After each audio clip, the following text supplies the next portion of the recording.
Hello everyone. Today we're going to be talking about patient care when callers are reporting a fentanyl or carfentanil overdose. A question came in about when should we not give PDIs and PAIs when dealing with either fentanyl or carfentanil overdoses, and we're going to discuss that today. Let's start by taking a look at the IAD statement that was released, I believe, a couple years ago.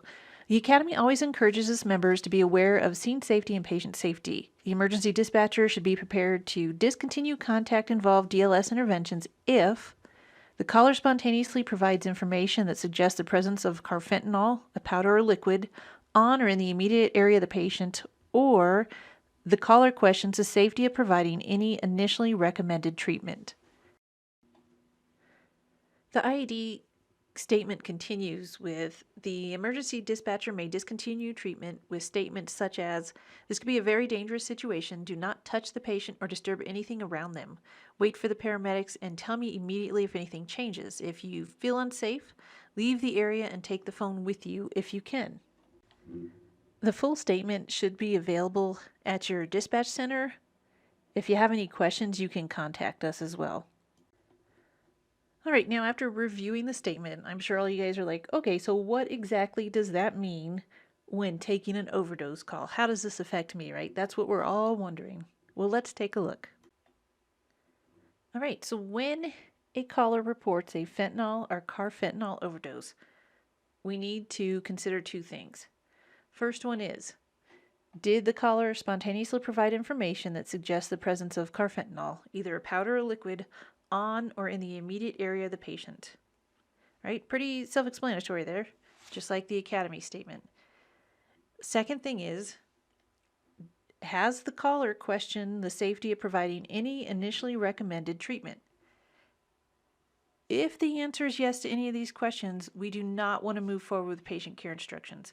We want to give the instructions released by the Academy about how it could be a dangerous situation, not to touch the patient or disturb anything around them, and then just take the information you're required to take by your agency. So one thing that's really important to consider in these situations is the term spontaneously provided information. The caller needs to give us this information or volunteer it. We should not be asking callers if there is powder or liquid on or in the immediate area of the patient. Or we should not be asking, are you questioning the safety of providing any instructions? If they do not spontaneously provide us with any of this information, we're going to move forward with life-saving instructions. Let's run through some what would you do situations. We're going to listen to a call, we'll play it, give you a few seconds to kind of figure it out, and then we'll discuss it. So the first call. And there's a girl here, and I think I guess she's on fentanyl, and she is like, I don't know if she OD'd or what, but she's got blood coming out of her nose. Make sure I have it correct. Right, I'll play it one more time. And there's a girl here, and I think I guess she's on fentanyl, and she is like, I don't know if she OD'd or what, but she's got blood coming out of her nose. Make sure I have it correct. All right, so what would you do? Where would we go with that situation? Are we going to move forward and give PDIs or PAIs? Are we going to give the safety instructions? You got 5 seconds on the clock. All right, what would we do? We would continue through protocol and give PDIs or PAIs as appropriate. This caller didn't mention any substance being on or around the patient, nor did they mention any scene safety issues. So we want to move forward with giving the pre-arrival instructions or the post-dispatch instructions, whatever is appropriate as you move through protocol. Let's take a listen to another one. We tried to get her wrong, and she's in there now, but she's not breathing. Okay. Are you with the patient now, William? Are you with the patient now? Yeah, we are. Her mother and I are. Okay, how old is our patient? She's 18. 18, all righty. You're doing a great job for me. Is she awake? No, we can't get her up to awake. Is she breathing? Is she breathing? She's barely breathing. She's barely breathing. Barely breathing. Okay, you're doing a terrific job for me. All right, my partner's getting help on the way while I ask you a few questions. I'm going to give you some instructions. I've got a fire truck and an ambulance both on the way. Was this accidental or intentional?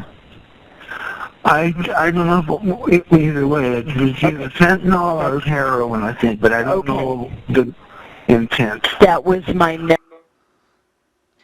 All right, so that's the call. I'll give you about 5 seconds to figure out where do you go with this.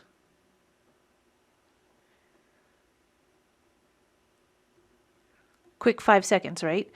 So with this situation, we're gonna continue through protocol and give all the PDIs and pre-arrival instructions. He did mention that there was fentanyl possibly involved, but he didn't mention any safety concerns. He also didn't mention any substance that was on the patient. So again, we're going to move forward with the pre-arrival instructions and start CPR. Okay, now that we have a little bit of a better understanding as to where we need to go and what we need to do, let's look at some things to consider. So, one of the big things, and you probably hear it in a lot of our CDEs, is are we getting a clear picture during tell me exactly what happened? When you're talking to the caller in case entry, tell me exactly what happened. Yeah, my friend, she did something and I think she overdosed. Okay, tell me exactly what happened. Well, she overdosed on fentanyl or whatever they say, but we need to get a clear picture as to what's occurring before we move on. Also, things to consider is what information has the caller volunteered that would change the instructions we give. And it goes back to, what did they mention? Did they mention that anything was on the patient, near the patient, that would cause a safety hazard? Or are they hesitant to give patient care due to safety issues? So we always want to consider these three things. Did we get the information we needed to paint a clear picture and understand what's occurring? I know it's not always possible, but we need to do our best to get as much information as we can. What information has a caller volunteered that would change the instructions we give? What do we learn in our CDE, right? Have they mentioned anything we should consider? And then also, is the caller hesitant to give any patient care? Or are they saying, no, I don't feel safe doing that? Is there any type of a hazmat situation that they've mentioned? Keep all these things in mind as you're working through protocol, because this could change what pathway we take. Thank you guys for watching our CDE. Again, if you have any questions, you can email us at our 911 training at elpasoteller911.org. Or if you need more CDEs or have a suggestion for a CDE, you can visit our webpage. Thanks, guys. Have a nice day.